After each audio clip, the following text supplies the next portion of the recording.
Uliwahi kufikiri juu ya nguvu iliyomo ndani ya mtoto? Biblia inasema katika Zaburi 127 mstari wa 3 hadi wa 5, tazama wana ndio urithi wa Bwana, uzao wa tumbo ni thawabu. Kama mishale mikononi mwa shujaa, ndivyo walivyo wana wa ujanani. Na heri mtu yule aliyejaza podo lake hivyo, naam, hawataona aibu wanaposema na adui langoni. Unajua, ukisoma Zaburi hii inatuonyesha jinsi ambavyo watoto Mungu amewawekea nguvu ya ajabu sana. Na Mungu anaanza kwa kusema kwamba watoto ni urithi wa Bwana, alafu wakija kwetu ni zawadi. Maana yake mtoto anapokuja ni maalum kwa ajili ya kazi maalum ya Mungu. Mungu anamleta kwa kusudi maalum. Lakini kwangu mimi mzazi, kwako wewe mzazi na mlezi na kanisa, tunapewa kama zawadi. Sasa hii zawadi lazima tuitunze. Sasa mstari wa 4 anasema kama mishale mikononi mwa shujaa. Watoto wetu ni mishale, ni kama mishale. Sasa Biblia inasema ndivyo walivyo wana wa ujanani, yani watoto walivyo kwa wazazi. Sasa nafikiri unafahamu, unapotaka kutumia mshale lazima uwe na upinde, na ili uweze kurusha mshale uende mbali sana, itategemea ni kwa jinsi gani utakavyovuta kwa nguvu ili mshale uende mbali. Ukivuta kidogo, mshale utaruka hapo karibu.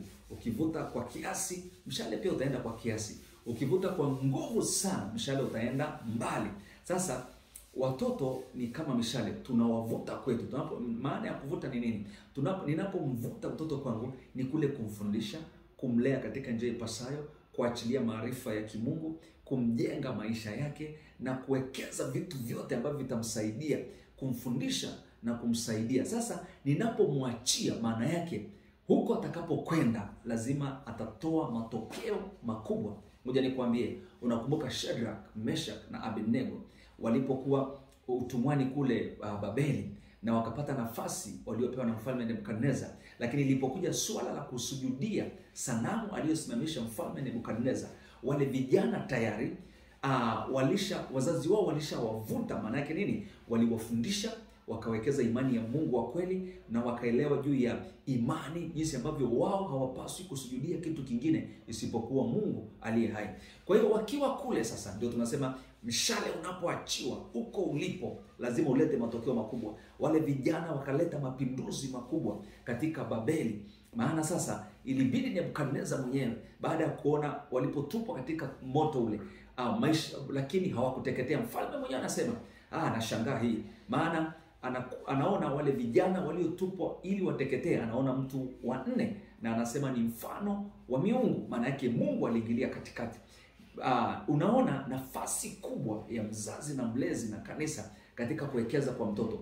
Wanapokuwa mbali na sisi, wakati mwingine wako vioni kule, wako shuleni, wako boarding school, wako shule za bweni huko, wako mbali na sisi, hawako karibu na sisi. Kama tuliwekeza kwa nguvu inayopaswa kuweka, kama tuliwekeza vizuri, maana yake tutapata, mishale yetu itafanya kazi kubwa kule.